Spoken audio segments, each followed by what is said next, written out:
vraiment toujours souffrir dans cas c'est ça bien c'est bamboka on te pour ça qui va député on va pas lier ba bongo bien pour défendre sur makam. Bon, problème il y a courant et dans la catena mboka to sali un mois pour y a kaka butu et que dans 5 heures to sala catena mais bazo même la biso facture. L'état a zo contre biso mbongo na ko barame et il y a téléphone.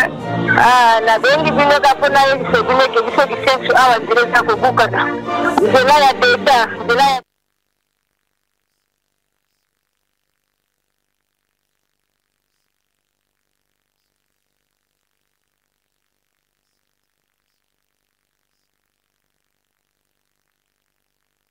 sauvé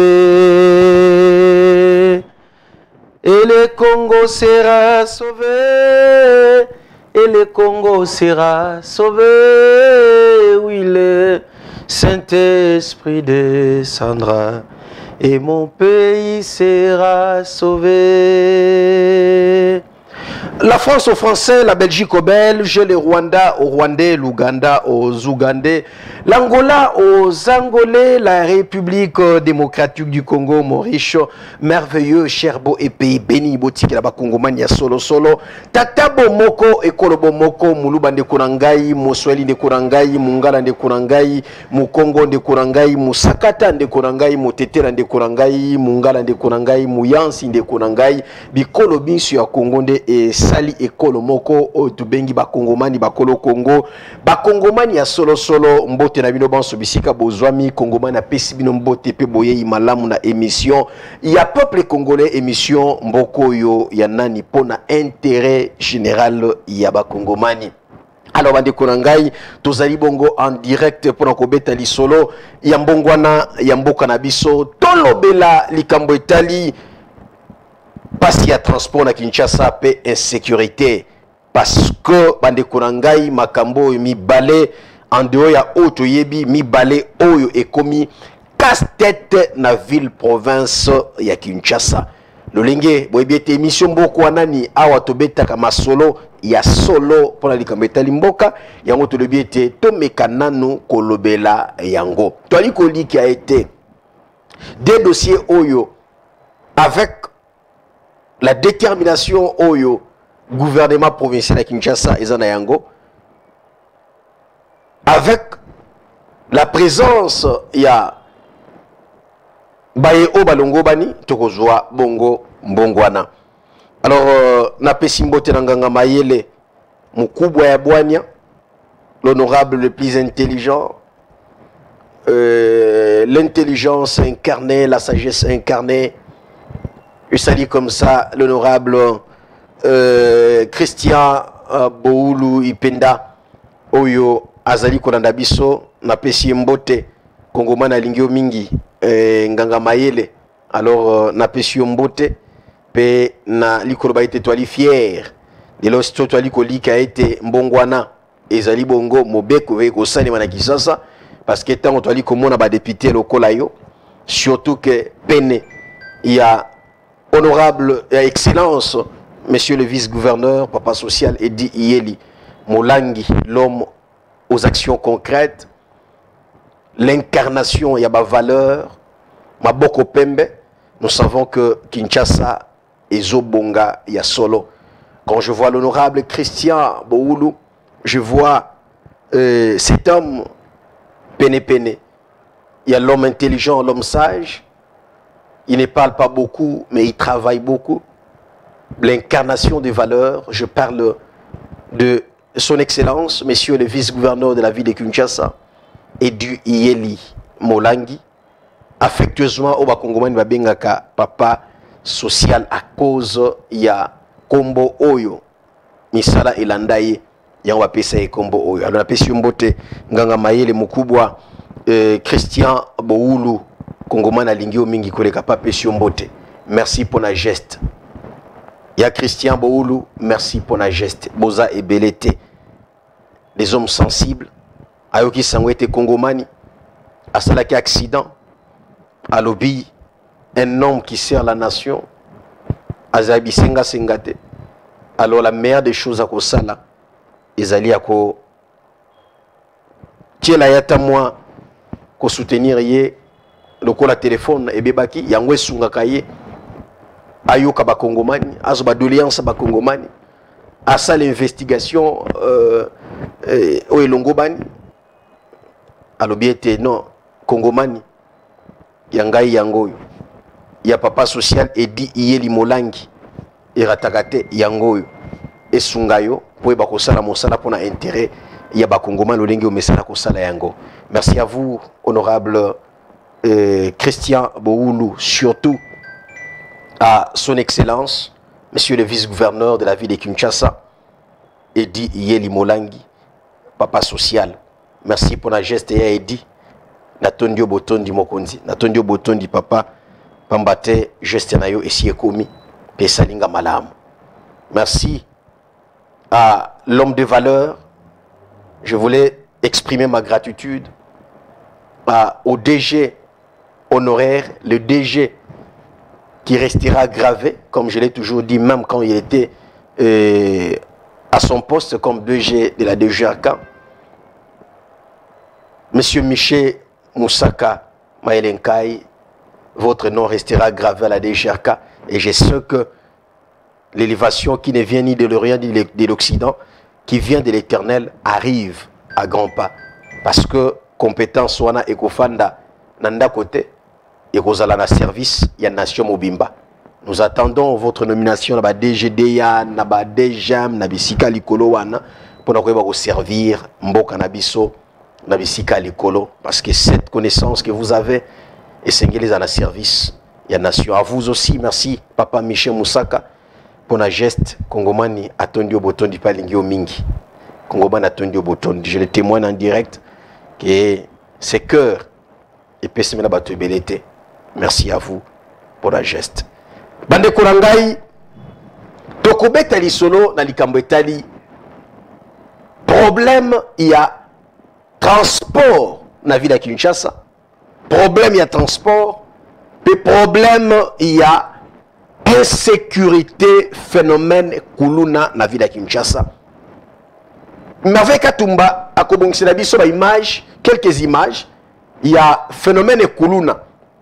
Nous l'engi ali Kobunda Manakisasa, ma image wana ezali juste symbolique ou symbole ya kotali sabino ke makambo to ali kolobela biso ao na émission mboko anani réalisée par les grands réalisateurs Merveille Katumba Katumbalo, il y a madame je te le nom ezali makambo ezali authentique ezali solo ezali makambo to lokoti na nzela te na balabala te mais ezali makambo yo tozui na bisika ezali ko salema ezali réalité ezali makambo ya solo pambate. Je vous dis toujours ici l'émission Mboko Anani que ngai soki na lobe likambo surtout o etali Congo ne blaguez pas parce que na salaka blague te na makambo etali mboka na ngai na salaka ntsaka te na salaka ba jeté na makambo etali Congo blague te. Alors na sengi bino bande ko na ngai to mekempe ko sungana to la connecter pambate toko mekempe kobeta lisolo ya mboka na biso ensemble lolenge to mesana kobeta lisolo ya mboka na biso to mekana nuko kanisa likambo etali ville ya Kinshasa soki lelo oyo esengeli kosala ba recommandation esengeli kosala ba critique c'est bon ba critique o ezali ya malunga pour aimer mayo na kosala ba recommandation aussi il faut analyser s'il faut réfléchir ba secteur nini oyo yali kotungisa Kinshasa ngai après investigation je pense que les urgence eza makasi premièrement na makambo etali insécurité na capitale ya mboka na biso. Insécurité eza ya kosakana te na ville province de Kinshasa. Insécurité yango tokozwa tango kotali sabino ba élément probant ba élément de preuve o ezo la kisaete phénomène kuluna leo na Kinshasa eza ya kosakana te eza réalité eza authentique eza vrai na kokoma wana le temps que Merveille Katumba a bongissé la biso ba image illustrative autorité di Sabino pour appuyer ya solo kuluna na Kinshasa eza vrai, eza authentique et eza très urgent pour éradiquer yango. Nakozonga wana. Mais laissez-moi d'abord vous parler bande korangai avec amertume, regret et colère. Il y a makambo etali parce qu'il y a transport dans la ville de Kinshasa. En dehors, il y a embouteillage. En dehors, il y a casse-tête. Il y a embouteillage dans la ville de Kinshasa. Je viens vous dire ici, chères autorités compétentes, que bakinoise et bakinois, konyo kwamo eza makasi pour la likambo etali moyen de déplacement, transport en commun. Eza ba taxi, eza ba taxi bus, eza ba bus. C'est tout un problème lelo na ville à Kinshasa. Transport est comme un luxe na Kinshasa. Aujourd'hui, j'étais moi-même, j'ai failli pleurer. Okuti mutu oleki ewana 1h30 après okuti kaka même esi kotika ki oleka ki yo ke ikuto fandi osololi ozongi na rewana okuti moto otika ki wana oki passe motema bande konangai. Est-ce que vous imaginez likambo etali passe ya transport na ville ya Kinshasa? Est-ce qu'on peut en parler au jour d'aujourd'hui? À l'époque, nous avions l'ancien gouverneur avec complicité à premier ministre à l'époque, on a autorité à l'époque. Bazula Kibiso quand même solution la ville de Kinshasa avec les moyens de déplacement au transport en commun qui Transkin et Bandaï Kosunga. Et c'est un point chaud nyonso presque. Au commun de victoire, tiro pengaba Transkin mi baleto misato wana na victoire. Au comment on a colonga victoire, au comment pompage, moi des transkin les awana. Colonga boy, moi ba 2 3 transkin les adaki wana et banaï ko sunga quand même quoi léger tâche na population ba ko se déplacer. Ba yela ki biso esprit de vie. Esprit de vie et yaki et meki quoi léger tâche. Après et ko limwa. Transco ko lo baté parce que wana il y a rien du tout ça c'est un vide. Mais aujourd'hui, est-ce que les autorités compétentes, on va les caca population, n'a pas de bis, n'a pas gyrophare, n'a pas suite n'a bango, pas cortège, la population, est-ce que monaka, monate, makambo et ali konyokola, bana kisasa, to population, n'a makambo etali, problème pas s'il y a transport. Ba mama mikolo, ba papa mikolo, ba mpaka, bali ko sala ko beta makolo, ba lune 11. Ezate po bazangi mbongo ya kofuta mbongo ya mutuka, mais mituka ezate. Mwandambo ya mituka o eza ko sala, et sala ba demi terrain. Ezo sala ba demi terrain. Et puis demi terrain on lokola problème ezali, ba tozo elango. Au moins motoza na Sonas, motozo be la te na kosuka na INSS na kosuka na INSS na kosuka wana akomi na INSS abeli isusu na suka na Mandela soki Mandela te moi moté message est bien batetela akoma batetela magasin motuka mo ko kene directement ti magasin ezo sala 3 trajets bakaboli trajet moko na 3 bas demi-terrain. À l'époque, André Kimbuta quand même avait réussi avec son équipe, il a lutté contre le phénomène demi-terrain. Mais aujourd'hui, regardez la vie de Kinshasa. Regardez ce qui se passe dans la ville de Kinshasa. C'est ainsi que je viens interpeller le gouverneur avec son équipe. Bamekempe ko oseto, ba mesure e longobani. Pour yeba ko alléger tâche na population. Parce que makambo ali koleka na Kinshasa, je vous dis c'est catastrophique. Makambo ali koleka na Kinshasa, c'est catastrophique. Et nous interpellons les autorités. Bande ko bali ko nyoko na makambo etali transport. Ah on a dit que ça l'émission, il est 21h25 minutes. Mais je vous annonce ici, soko bimi na barre de bis, okokuta bato bazaba tondi wana, bazaka na barre de bis. Pourquoi? Problème, il y a transport. Transport exaté. Moyen kolongo exaté. Moyen qu'on se déplace exaté. Parce que transport exaté. Mituka exaté. Ce qui m'a koye ba weleli yango. Pas s'il y a transport. Motuka et comme luxe, ce qui est comme la rue de bis, n'a pas papa, n'a pas maman mikolo, choix exaté, équipé, agité. Bazo wela, msuba oba okwe, oba kobunda babunda, oba okata bilamba. Tozana mbokani, ça fait la honte. Et ça la soni. Est-ce que les Cambotali vraiment mituka? Voilà, on pouvait quand même, s'il vous plaît, chères autorités, il y a des choses dans Mboko, hein, avant tout le Béléango, na moi sonne. Et même temps, on a réfléchi dans le Bélikambo, dans le Béléango, parce que je suis en colère, choix ali sous-souté. Choix exaté, bande konanga, il bali konyo kwama, peuple a dit konyo comme dans la Cambotali, problème, il y a transport dans la ville de Kinshasa. Alors, le ceux qui te le Béléango, ceux de l'Andi Soni, peuple a occupé la misère ouana. Alors, essayez un peu de serrer les tons, qu'on dénoncer Ango, peut-être bakoyo kabasala quelque chose. Parce que na mitoyo, il y a ça la passe.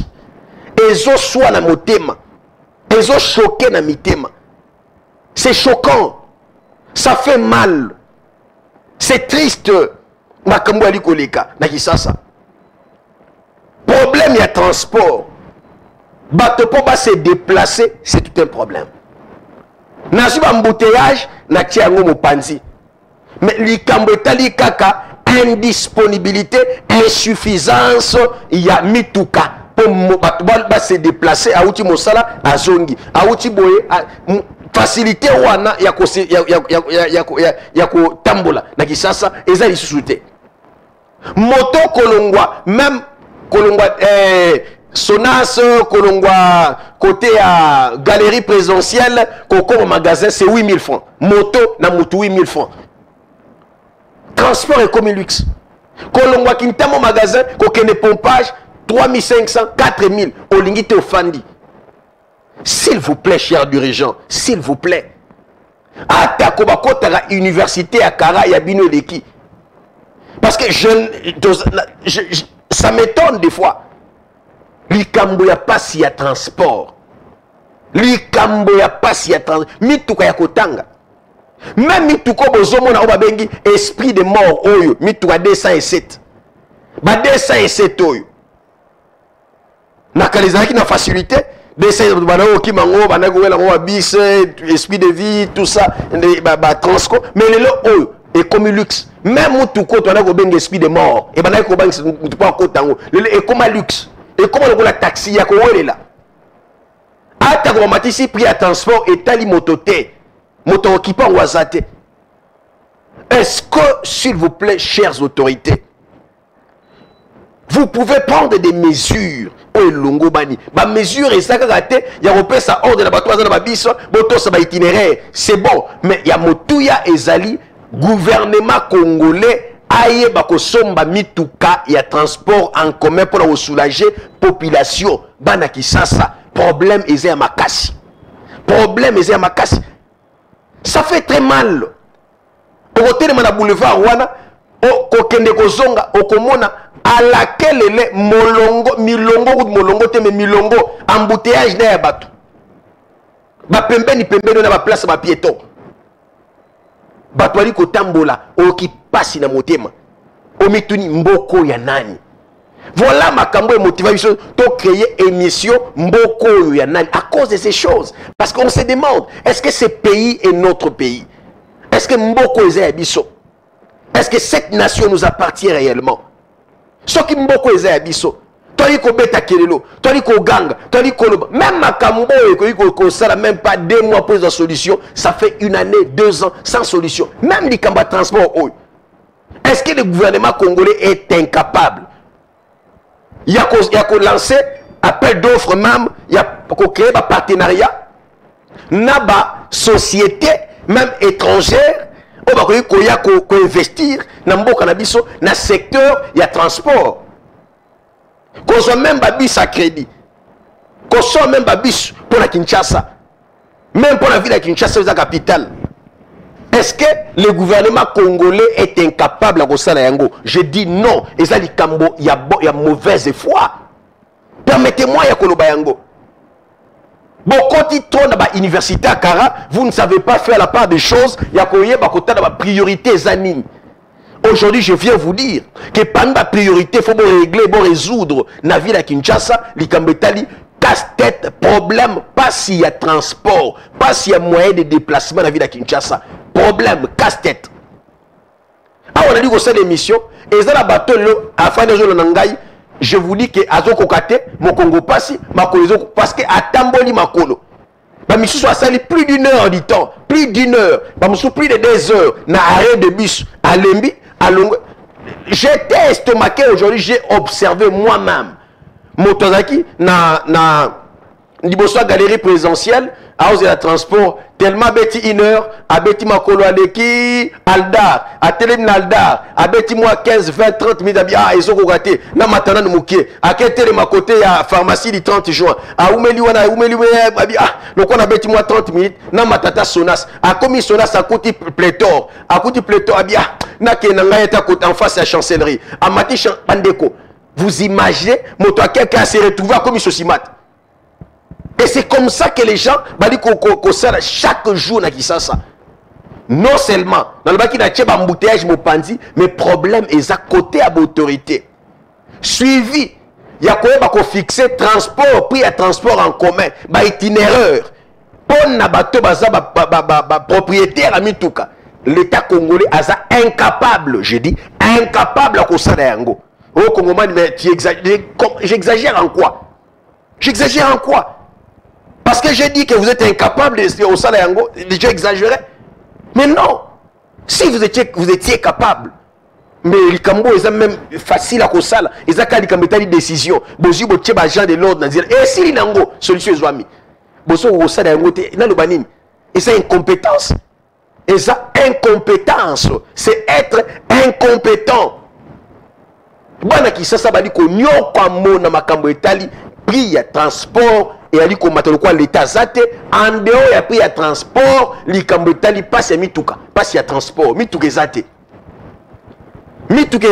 ba o bazana ngwa mike wana ba osala ngo fier et ba oya wana ba cheli bilo transport likolo olingi to tikali ba bi ke muta okanga ba wati ba osala ba welo kwa zate azate et puis pas zate azate.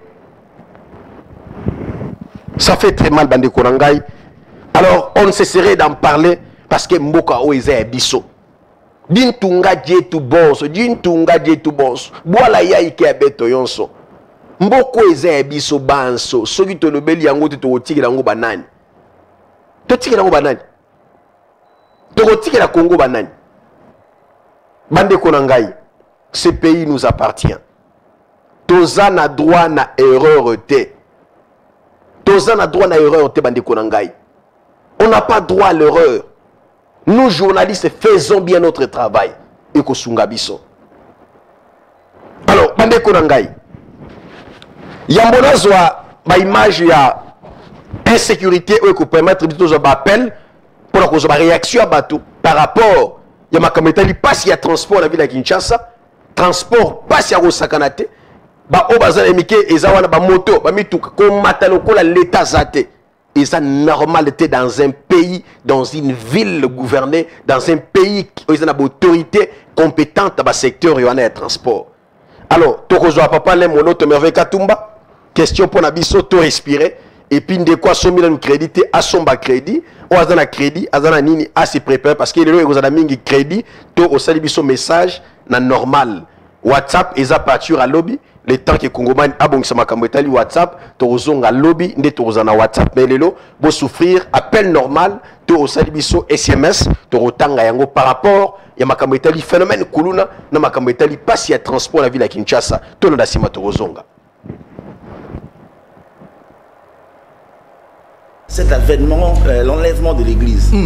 Dieu veut faire un travail, il veut le faire avec une nation, avec un peuple.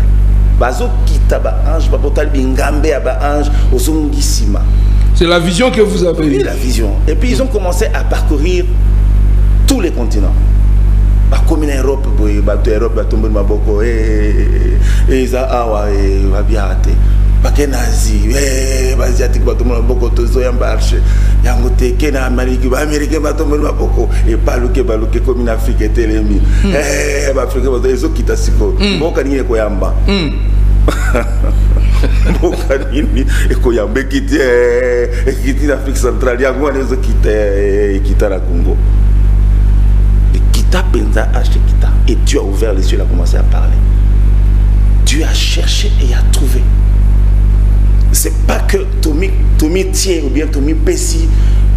Non, Dieu a trouvé, il a pensé que ce peuple-là va servir à mes 200, maintenant que je descends, pour accomplir les derniers péripéties prévus dans le plan apocalyptique de cet univers.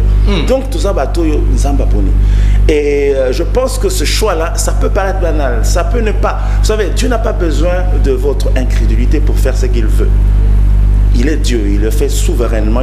Tu peux ne pas croire. Je me demande quelle foi Lazare avait quand il était dans sa tombe. Quelle foi Lazare avait. Il a obéi à un ordre, il est sorti vivant. Peu importe la foi des Congolais qui tanguent aujourd'hui, à cause de l'ampleur des événements, ils ont arrêté de croire. Parce que peu importe l'intensité de l'incrédulité. Mais nous voyons le contraire au quotidien. Justement, vous savez, vous n'êtes pas obligé. Sinon, on ne définirait pas la foi comme étant la démonstration des choses qu'on ne voit pas et qu'on espère. Quand tu ne vois pas quelque chose, mais tu continues à espérer, c'est que quelque chose existe dans un état latent, dans un aspect surnaturel, et ça a déjà coexisté. On ne peut pas se dire que pour que l'on ait ça, il faut dans le en ce moment-là, tu annules la foi. Nous sommes appelés à marcher dans cette histoire avec la foi. Et une foi comme une montagne inébranlable qui vient de la part de Dieu. La foi de Dieu. C'est-à-dire quelque chose qui sort de Dieu et qui nous donne les raisons de croire et d'espérer d'arriver à atteindre nos objectifs. Congo et Ponama. Et au Ponama, parce qu'aujourd'hui, ce que Dieu veut faire par le Congo, j'ai entendu des gens dire que non, programme est athée, Dieu n'a pas un programme pour le Congo. Il y a des pasteurs même qui se sont levés pour dire non, c'est vrai, mais quand Noé parlait, personne n'a cru. Il n'y a que les animaux qui ont cru et sa famille. Comment tu vas expliquer que d'une part il y a un programme pour le Congo, mais d'une autre part tout le monde a des problèmes, des difficultés, et on dirait apparemment rien n'avance, désordre, pas. Tout ça les 30 minutes les dans le parking à Molar. Kaka poto bima na parking à Ipeni, to bima côté il y a magasin, maman a désordre. Quand on voit tout cela, on se dit, est-ce que Dieu est toujours au contrôle dans ce pays? Est-ce que les choses peuvent encore changer dans ce pays? Ce serait contre la nature de Dieu de croire qu'il n'est pas au contrôle. Ce serait contre la nature de Dieu. Il est au contrôle de tout. Vous savez, ce qui fait que Dieu soit Dieu, et pourquoi on a dit tout est possible à celui, pourquoi on dit il est le Dieu de l'impossible? Parce que l'impossible semble diriger la vie des hommes. Pourquoi on dit rien n'est impossible à Dieu? Parce qu'on reconnaît quand même que des choses peuvent paraître impossibles, n'est-ce pas? Pourquoi Dieu nous associe dans cette pensée de sa gloire en nous disant tout est possible à celui qui croit? C'est-à-dire nous pouvons nous retrouver devant des choses qui peuvent paraître comme un rêve. Mais on rêve, nous croyons, parce qu'il est le Dieu qui change les rêves en réalité. Si vous ne rêvez pas, vous ne réaliserez jamais votre rêve. C'est ce que moi je dis, il faut avoir, bien sûr, il faut avoir un rêve pour notre pays. Si vous ne rêvez pas, vous ne réaliserez jamais votre rêve. C'est pourquoi il y a des gens qui n'espèrent pas arriver, quelque part il arrive, il ne sait pas ce qu'il va faire. Lorsque vous n'avez pas vécu avec en votre tête le leitmotiv de réaliser quelque chose et qu'on vous place dans les conditions telles que vous le réalisiez, vous n'êtes pas prêt à le faire, vous ne le ferez jamais. Donc aujourd'hui on a cassé la carrière parce qu'il y a des gens qui n'espèrent pas devenir ministre un jour, ils n'espèrent pas un jour être un député, un matin il se réveille, il est devenu député, il ne sait pas ce qu'il va faire. Voyez-vous, donc aujourd'hui moi je crois que cette génération doit passer. On doit susciter la carrière. On doit former à 4 ans l'enfant qui deviendra ingénieur dans 25 ans. On doit former à 2 ans le champion du monde quelque part là devant. Donc nous devons croire que ce qu'on ne sait pas voir aujourd'hui, on le réalisera quand même. C'est le fait que je dis, l'étape implicite ne peut pas éteindre la flamme des étapes explicites parce que Dieu a parlé. Donc aujourd'hui, vous avez l'impression que tout s'est arrêté. Mais moi je dis, c'est très bien que tout s'arrête parce que le nouveau départ va se justifier. Vous avez l'impression que tout est mort au Congo. Moi je dis, amen. Il faut qu'on ait l'impression que tout arrête de vivre pour que la résurrection soit plus glorieuse. D'ailleurs, tu le dis à la page 17, na rappelé Bandeko Nyonso, rendez-vous lobby à 15h30 na boulevard Triomphal et Denis Nyonso, moi la Nyonso. Très bien. Voilà, Obolandi ezali émission Yasuka Papa le Moloto Makambetali Mbongwana Mboka.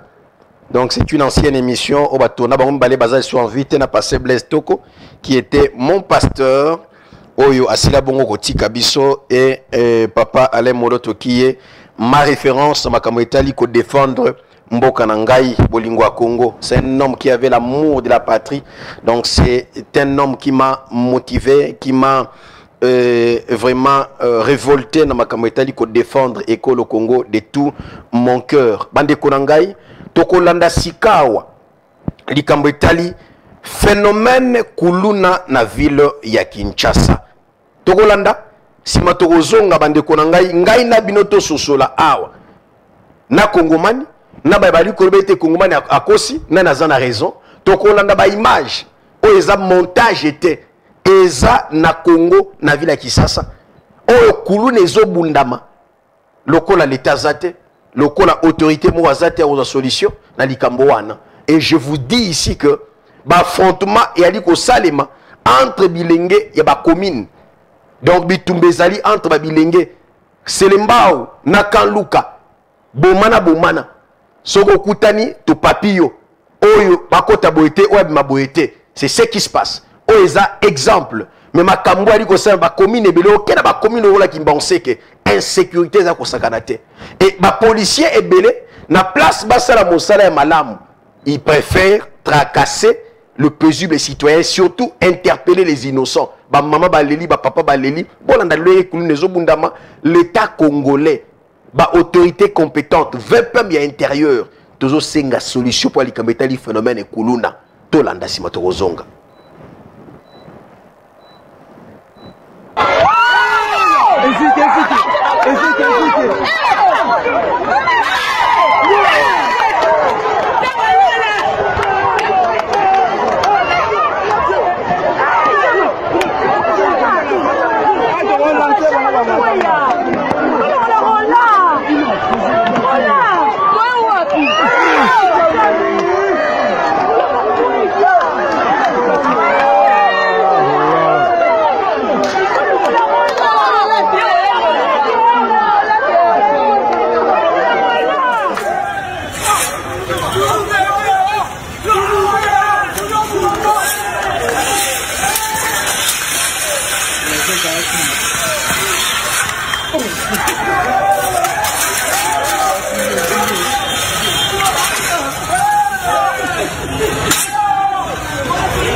Kinshasa, Passi, il y a insécurité, et problème, il y a Kuluna, problème, il y a transport. Il y a l'autre qui était tout le balikamoui balewana, pambate, ezali ba plainte o nazali kolembate kozwa. Likambetali transport ngai moko, lelo nakutani na yango, ngai moko témoin oculaire, ngai moko na vivre yango lelo. Et batbali ko rappeler ngai Kongomani omoni. Kongomani omoni. Bandeko. O na moni lelo na ki pasi na motema. Tu 19h sur les boulevards du 30 juin. Kolongwa presque gare centrale. Gare centrale rend plein. Oye ba réunion so eza na nzela na ti okoma ba sosimat magasin. Je vous dis bazo tambola lokola na habité ba réfugié. Monde ba réfugié ba tambola so ba kima.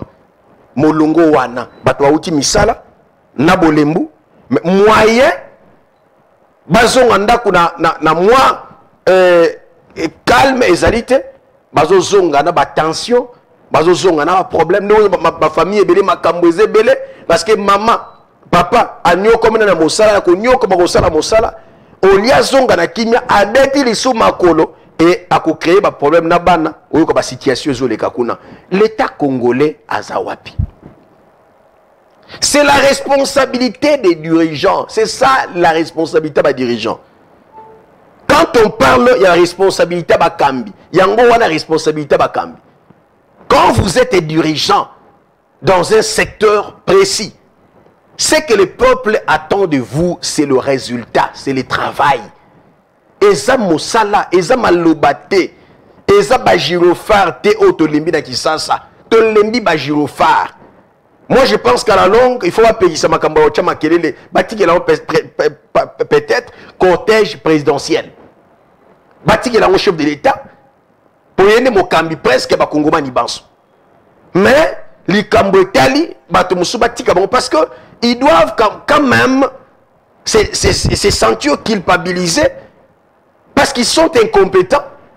Comment vous, ministre, vous êtes très à l'aise aux ministres à transport, il y a autant de boulevard, aux hypothèses gyrophare. Vous vous sentez à l'aise dans le boulevard, dans le cabaret de bis, au moins de tondi, à cause de kozanga mituka, kozanga ba moyen de transport. Moto za na mbongo na ye, na poche, mais et tous les liés parce que mutuka ezate, moto pesate. Moi, moto ko se présenter wana ya ko wela et puis transport yoka exagération. Lokola l'état zate, ba chauffeur, ba bangali sous l'état te, ye moko l'état azo sala le côté, ba zela kande biso ba oyo to loba so to lobi to créer pas lugeli biso problème. Mais je pense qu'au jour d'aujourd'hui, ba tu ko comprendre, il y a des agents, de ces agents là oyo le loba za na sima ba lokola biso ba Kongomani Jules Vambemba. C'est comme ça que les pays doivent marcher. On doit avoir des journalistes comme ces jeunes hommes, comme cet homme, ces grands hommes, Jules Vambemba, qui parlent à cœur ouvert pour son pays. Parce que des fois, moi, je moteur le à cause de bêtise, à cause de makambo longo banité. Biso a autre tia ko banga mopandi, yango boto le makambo le lenge longo bani. Soki bosali yango, on est regozongela ngaité. Et que zongela yo papa ministre et que zongela yo mokambi yo ozo kamba secteur wana. S'il vous plaît, faites quelque chose pour les kambo Italie. Pasi ya makambo to lobela aw. Bolandi binomoko merveille katumba rotiela nga illustration tango na le makambo Italie insécurité. Botala binomoko attaque binomoko bande ko ngai. Pourquoi nous avons le courage ya kotali sabino ba image merveille katumba azo ko illustrer bino. C'est pour vous prouver, vous démontrer. Niveau Okuluna et Komeli na Kisasa, ezo senga intervention rapide. Et ça, les Camerounais sous temps ma casse à réfléchir pour les Camerounais du phénomène Kuna Kisasa. Je bénis Dieu pour le ministre de la Justice. Oh, ça secteur na été à côté secteur là, on a choix exact. Et ça, ma Camerounais intérieur et sécurité. Mais ministre de la Justice a choisi non, ça en est de trop. Na miso il y avait peuple, na miso il y a commissaire, il y a police avec les Gizaza.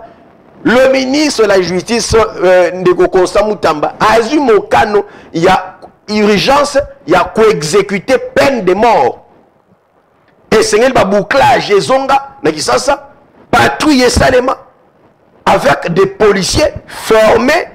oyo bazokende kosala couple na bacommunauté mais baoyo bazokende kosala mosala ya solo mpona intérêt ya peuple bandeko bozobipe biso toza en direct benga biso tokoyamba yo mpo déjà telefone na ngai eza prêt mpona kozwa baréaction ya bandeko bazolanda biso kobipe biso te benga biso tokoyamba yo numéro eza na site andoiki wana soko bengi biso okozwa biso tokozwa réaction na yo namona babip awa s'il vous plaît ne nous bipez pas naza na posa ya moto oyo alingi a réagir a bengi biso na numéro eza na site andoiki benga biso yebisa biso makambo oyo to basoki eza lokuta makambo etali pasi ya transport na Kinshasa réaction na yo makambo etali problème ya insécurité na Kinshasa réaction na yo pour landa biso ekozala malamu pe tokoyamba yango na esengo nyonso pamba te likambo oyo etali biso nyonso likambo oyo etali bakongomani banso likambo oyo etali population mobimba pamba te ensemble nous sommes forts na lisanga nde tokolonga na lisanga nde tokotombola nkita ya ekolo Congo mboka na biso alors tozo bappel ya bandeko baolanda biso bandeko bazo continuer obipe biso je rappelle que tous en direct likambo etali phénomène kuluna tolobi ete bakomine be na Kinshasa phénomène kuluna eza réalité et ezosenga intervention rapide et salema deuxièmement likambo etali pasi ya transport awa nali kosala émission il est 21h51 minutes et eza na bato baza na barrière de bus ti sikoyo po ba problème musu transport aza na ngweza moke po transport ya komata ya kosangana te na Kinshasa po l'état osala musala te tozo ba réaction bandeko alors ndeko bengi biso wapi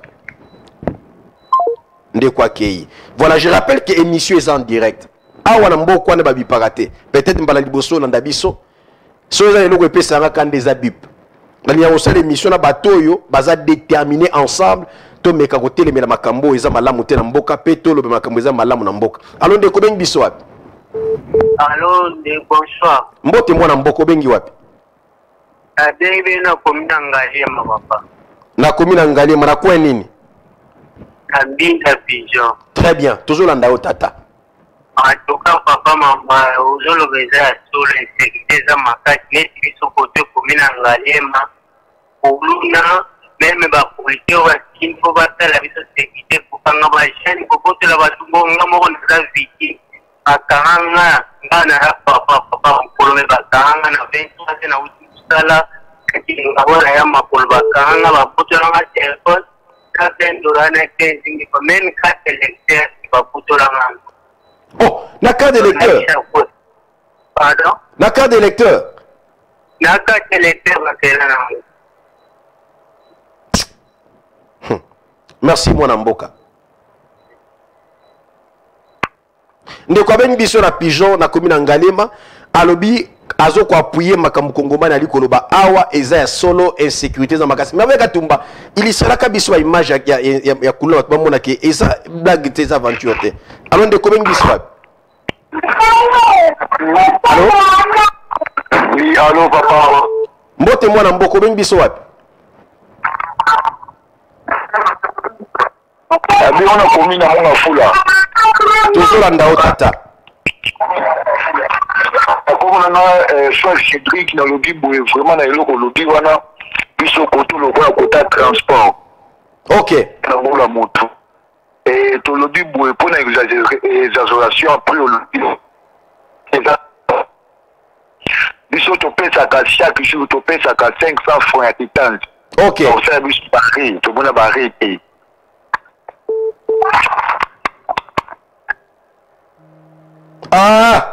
ndeko abenga ina komina monga fula za chauffeur ya aza motocycliste na lingaka mingi so na lo ba dossier bato baza concerné ba intervenir pas pesa ba point de vue na bango c'est comme ça une émission mo ndanga mboko anani parce que bato toujours dénoncer balo baba réseau bazo mati la transport c'est très important aux chauffeurs à moto benga biso yebisa biso pourquoi vous mata transport ya na nini pour bande ko na bino pourquoi benga biso to ko meke mpe ko yoka pe bino alors ndeko bengi biso wapi. Alors, bonsoir. Mbote mwana mboko bengi biso wapi? Naza justement na commune Ngali. Na commune Ngali. Ah ok, tozolanda o tata.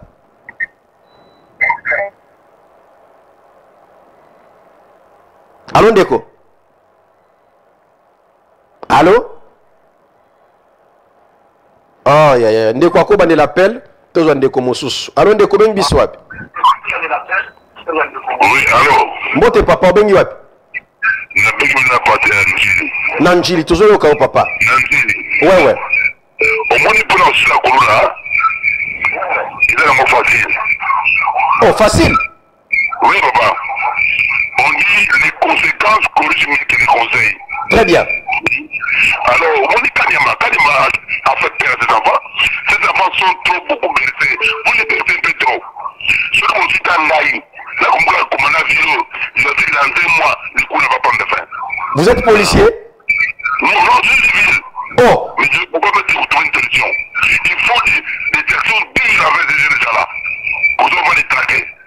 Quand ils tuent, il n'y a pas les droits de l'homme. Mais s'il faut les traquer, il y a les droits de l'homme. Non.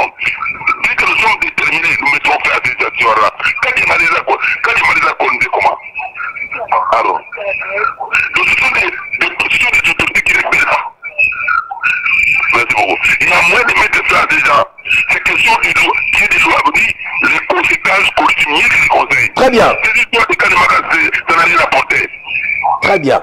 Très bien. Merci beaucoup, papa. Merci beaucoup. Les commentaires, les phénomènes de Koulouna, on nécessaire d'en parler parce que ils ont casse-tête dans la ville de Kinshasa. Koulouna, ils ont aventure. Mais avec Atumboza, vous avez on a une image et ce que vous avez pour illustrer la image, il y a un phénomène de Koulouna. Il y a une image. Il y a une diffusé une image, il y a une image, s'il vous plaît. Pour vous dire que le Koulouna va le biquer, c'est ce qu'ils sont en train de faire. Alors il faut que l'État, l'autorité de l'État, parce que absence de l'État, autorité de l'État exacte. Et maintenant il faut des mesures pendant que l'État existe. Mais papa les conséquences que je mets que des conseils. Tu n'as pas conseil trop. Machette nassé, opération Panthère Noire, ou après résultat. Allons de Kobengi Biswat. Allô? Oui, moi, je suis beaucoup wap. Tozolanda onde kunangai. Kuna nde kutna baka matériel li patende somota. Maloni boye pour un problème de transport Tolanda na ya dollar. Patron à la dollar c'est comme $300. Ah, aux chauffeur? Bon, mifra et comment bon maman. Oui, na chauffeur. Ah, ok. Il y a bis sur la moto. Comment bon maman. Comment mifra. Alors. Transport, il y a bis sur la moto. Transport bis. Ok. Merci de couper ta bloc. Transport et camion. Ok. De ta bloc. Bon, et ça c'est au long victoire. Ok, par exemple, Kingasani 2000 wana eza c'est pris ya cycle comme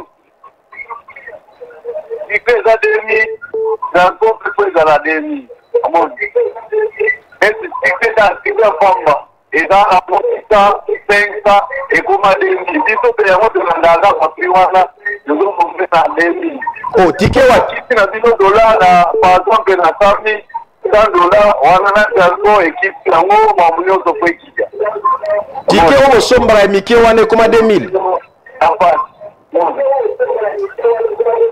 oui XL et comme 2000 dans calé to bono sombra ngo 500 francs 600 francs et comme 2000 XL on a transport na otango combien papa jayo moko merci de Kourangai nyo to do genega na rythme wana maman va dire pourquoi femme yo moko lebi babi nous pèse 500 non pourquoi 300 il faut dire que vous venez on pèse 30 000 ya wende et donc on gagne 40 000 et donc on gagne na wende on vivre les dit ma chauffeur si tu peux tenir comme un gars ma femme comme 5 000 ma bien la femme comme 5 000 quand ça combien de temps qu'on a na tombe bien la femme moi des rapaces. Merci beaucoup. Merci, Tata. Merci pour la réaction, Nayo. Tout ça parce que l'État n'a pas de moyens de transport, l'État n'a pas de bus, l'État est de l'autre côté. C'est ça le problème que nous avons. Nous subissons. Alors, le lobby n'a annoncé que le lobby est le lobby. Je vais faire sauf changement dans la descente na ba wenze pour revisiter ma kametali ba prix ya ba produit ya première nécessité. Bon c'est préparé. Allons de combien biswap. La bengo depuis Makanza na commune Nsele. Ah na commune Nsele. Beta biloko de konangai. Ah tozo pesa magamu ya sécurité. OK. Problème à casse qui ministre la justice du lobby à l'obété. Par contre la soba sali ba problème condamné à mort. Mais chiko insécurité dans la plateau bateki à Mobondelo comme côté solution mo besoin de cater insécurité on a kana ville la province à Kinshasa. Et je robamate. Makamoko toujours comprendre insécurité na plateau de bateki ba Mobondo bazo bima bazo protéger bango na ba général bazo protéger bango bazo canon bazo bima. Est-ce que ça va être gouvernement? Beta biloko to landa. Non, pas mon bondo. Plateau va teker insécurité totale. Insécurité moko totale. Na émission na ba général ba colonel. C'est-à-dire mazo sala mambo existakate. Même ba journaliste ba corrompu ba solo bela makamba mo bondo te. Makamba este kuna me ba solo bela te. Médias surtout à RDC incapable de collaborer même opposition même à pouvoir moko tozo kende wapi yango moni biso ngalo kwa na lobela makambu nyonso na tiki yo oloba pona yebaki makambu susu te. Donc ça la bénédiction côté la plateforme va que tous les bateaux bazawana et l'eau comme on te bazo qui le ba télévision bazo mema ba mobondo na liboso l'état yo moni bateau bazali bazo boma batu baza ba milice bazo ba mso bazo ko tabo ar. Oh, je pense que le message de montrer chers compatriotes et l'équipe Kitoko. Tata Mokonza Yeko le Congo, messieurs les ministres, le VPM de l'intérieur, sécurité. Oeza makambu na yo. Oyoki makambu na lobela aw. Na makamba kuluna mais je vous dis ndekwa bengi biso. Parce que so Congomani alobaki no Congomani mais yoza ozuma makambu ndekwa bengi biso fraîchement na plateau de Bateke. Azola na biso na plateau de Bateke.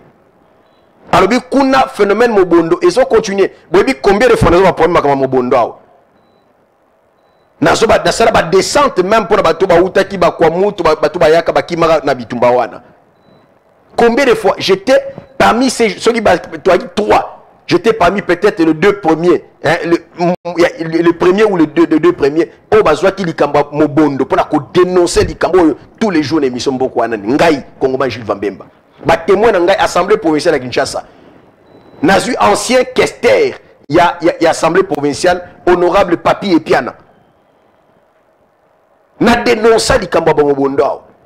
Ba koma ki tina ba niveau ba kwango kuna ba province ya kwango koti na kati na ba so ba popoka ba so ba mobondo ba continuer au sala comme na bango et tina le mobondo zo continuer.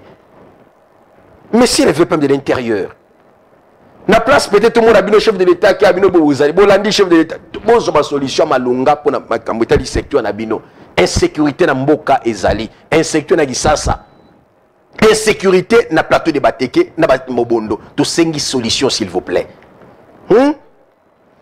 Allons de combien biswap. Allô? Oui moi na mboka. On a bengi na pata silemba wa pesa komo na. Oui na zo ka yo penda la bengi pata silemba. Beta biloko. Ah biloko pele za boy. Biloko za boy en tout cas pour na makambo ya transport. Et ça, pendant ma passe, quand on a fait le débat, surtout 24 heures, bana kako si mola OK ma appelé on va ba transport ko ma passe nzela bana ba simba ngo seria président et le président ex-président Joseph Kabila babuka banda ka batu bapanga batu ba l'argent presque rien batela na débat d'amitié chaque jour comme moto ya zindre kindoki ata kusango papa na ngai amote c'est ça makaka au gouverneur de la ville a été ma pancarte de l'origine ngobila a été ma pancarte au zala ki ngani basala ki to mais soto ka toujours ma boulou fou passer par là on a phénomène il y a insécurité ngayo na lo babona victime ko kana ma simbisa na mutu tata mukolo ko ngabo nga singa lokoko et pas nani ale mbongo bazozwa na ba projet tout ça ba téléphone kinga wana atakuta ngo pene ndite ministre justice ngo na ministre intérieur so bazo solution pour makaba boye pene ya tino ba police bango so de premier voleur o bazo yiba to bambo na makade l'état donc boto la todo la sani bakangi yo faut la sakade l'état et que citoyen congolais papa na boye pene to suka donc des missions pour faire la penza to la ndako attentivement donc mukolo ko sa rediffusion beto ko sa peyo ngota to la ndako pene attentif. Merci Mboka. Merci Ndekorangai. Merci beaucoup. Je vous rappelle que l'émission Mbokwana est dans ma pas Bakonzi. Donc Bakonzi wana balanda émission Mbokwana. C'est une bonne nouvelle que je vous donne. Donc biso to beta na biso biloko. So ba salité biso to continuer ko to lembate émission Mbokwana les autres qui est 4e année yango yo. Karaté 4 ans, ils ont eu ça 4 ans. Émission Mbokwana. Tozo lembate toujours kende. To lembate avantage émission za ke bayo kaka makamto lobaka. To traiter aux incompétents, sous ça la aux incompétents, to rolobelo awo. To dénoncer yo. To dénoncer yo. Alors nous interpellons les autorités. Motona mota sala musala. Bo sala musala lolenge lungo bani pona intérêt à peuple. Parce que rien ne va. Ah oui. Allons de combien biso wapi? Allô, bonsoir. Mbote ndeko bengi biso wapi? Tozolanda ondeko matisa mwa mongongo. Na bibuya mambo asali tembele mais balonyo kola basina basina transport bisi zati mukanga makamia batu makatomo soto ngone za bien mais au mauvais état ataki yo maison et c'est normal. OK. Quand mingi za bien nous sommes dans le cas moi na misale za rati atong kwa sa ba ne ba ka classe bilo mo ki ba mo sa yango mauvais état ataki mo papa bongolo baba makambo te pena la gestion vous kimbuta ba do pe kwa kwa moi tant que 3 mois au bout ça après to ko pesa kilo orgue bilo kana ko lo babuli mo ba jo kanga et que ça na mo bani makambo ezalakate. Merci. Merci mon Mboka. Très bien. Alors, chères autorités, c'est un peu dépend des mesures responsables pour l'intérêt de votre population. C'est très important. Tout comme on a souka to silisa. Alors, ndeko bengi biswap. Oui, ndeko bengi biswap. Nanjili, toujours l'andao papa. Ouais, ouais. Au moins, pour le transport, papa.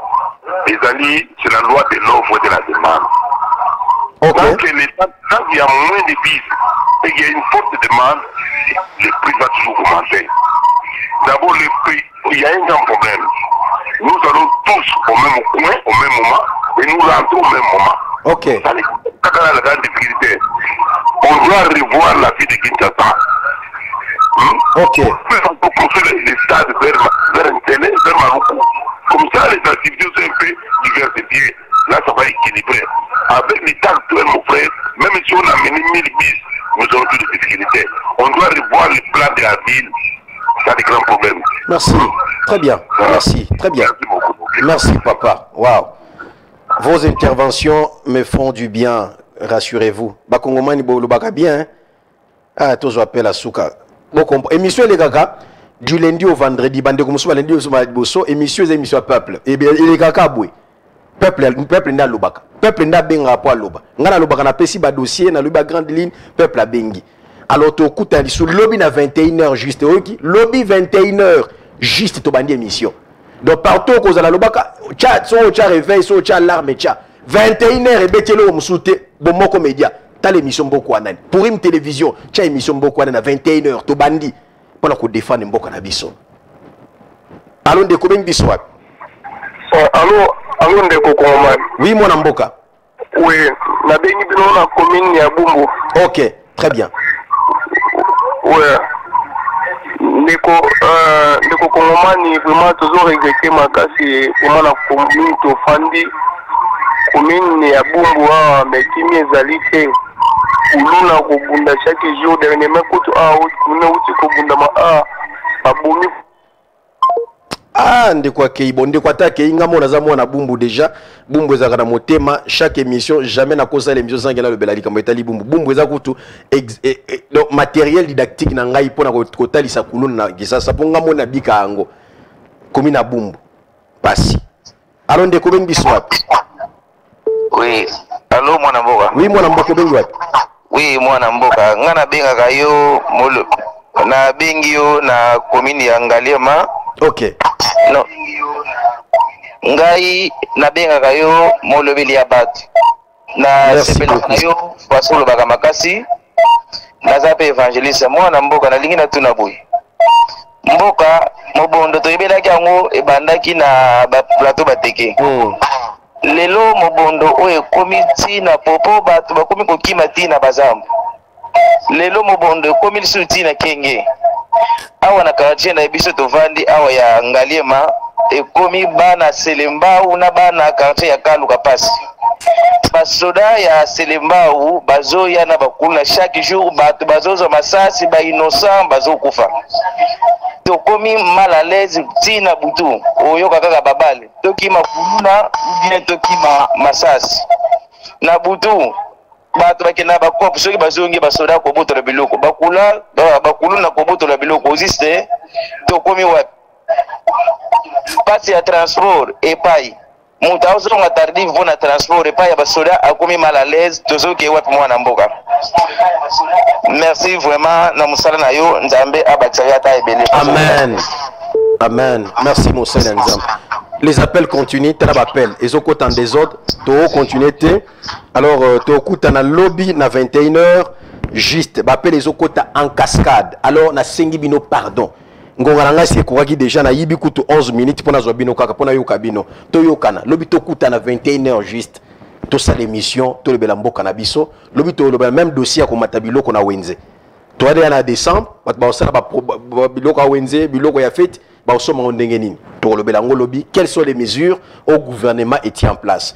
Merci à l'honorable Joseph Mouinke Ouchand, les prophètes de la province éducationnelle du Haut-Katanga 1, qui fait la fierté de la jeunesse congolaise. L'éducation na Haut-Katanga Kuna, même en général na Congo, un modèle et une référence. Merci pour votre geste honorable. Après avoir appris que j'étais victime d'un accident de circulation, votre geste m'a touché, merci, et merci beaucoup, merci.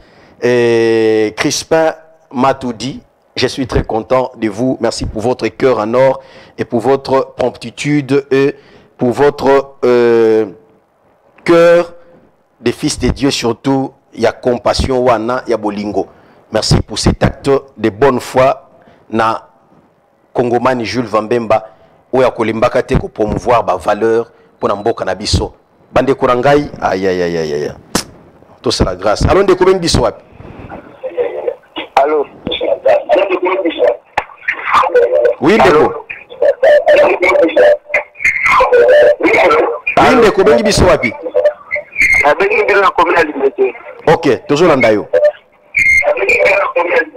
Bon, papa langina lo babu.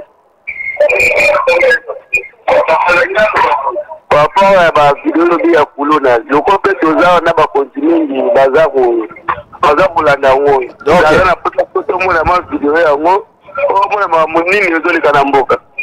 Ah, o mo na vidéo yango, mais afeka tumba, il est bisoka, il est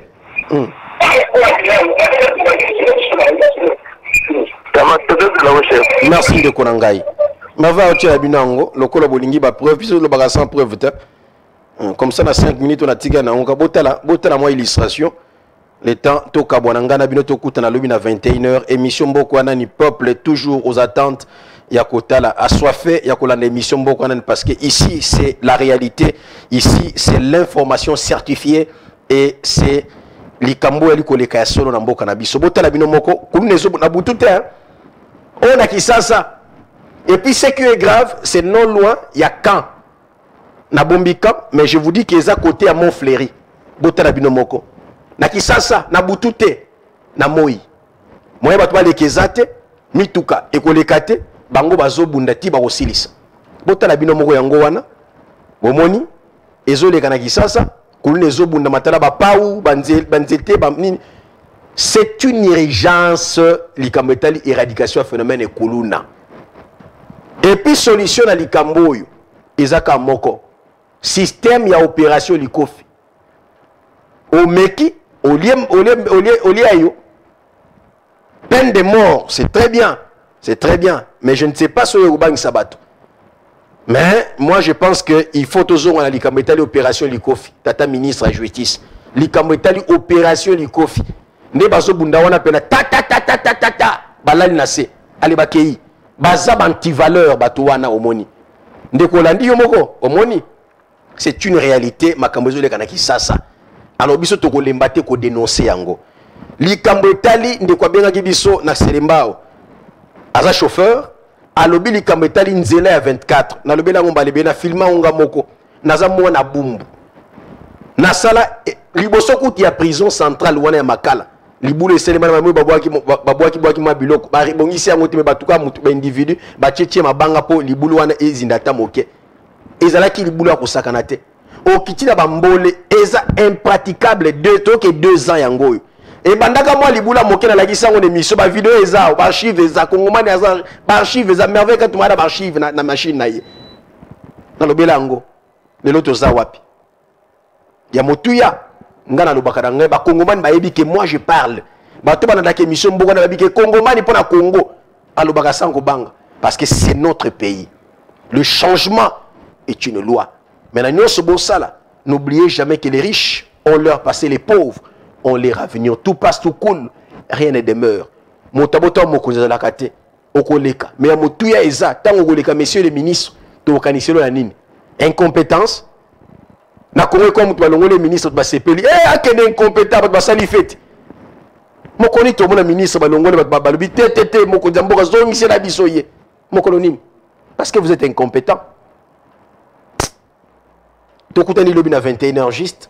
Merci na bino banso ba kongomani boza ebele pona kolanda émission mboko anani na lingi bino mingi bo simba eloko na vie ko négliger mototé mokili ya se bozo mona vie ya se bozo mona et salema na ba relation na ba rencontre okutana motumba na liboso ko négliger te obité poani nzamba sungi bokuta même na arrêt de bus même na katia mutuka keba comment que mutinyo se respecter ndeko na oyebita zanani po oyebite poani nzamba fandi se sika bona na mutuka vie ya se nzamba pambolaka na nzela ya bato yango mona kabutu nzamba pamboza mutu munene mais nzambe po akomisa sika la kaye atindi mutu moko boye allez à commissaire à tout utiliser tu as commissaire kawana parce que c'est comme ça que Dieu travaille.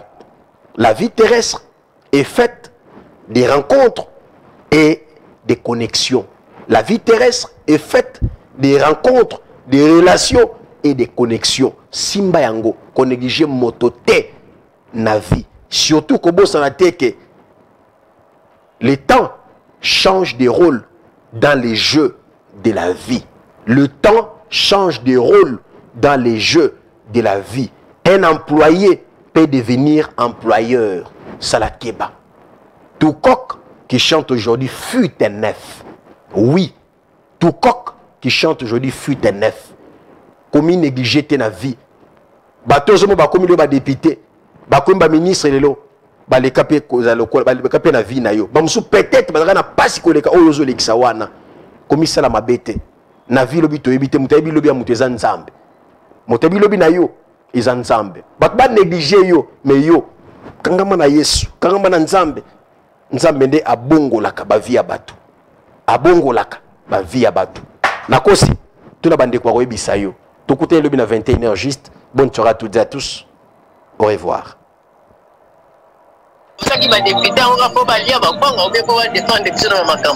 Bon, problème ya courant et dans la catene na mboka tosali 1 mois ureya kaka butu ekendaka 5 heures tosila catene mais bazo memela biso facture l'état azokotra biso mbongo na ko barame et ya téléphone na bengi bino kapona yeso bino ke biso kisensu awa direza kobukana nzela ya deta ya moke eza tena kobukana donc soki bambula ebandi moye tena kolepeza te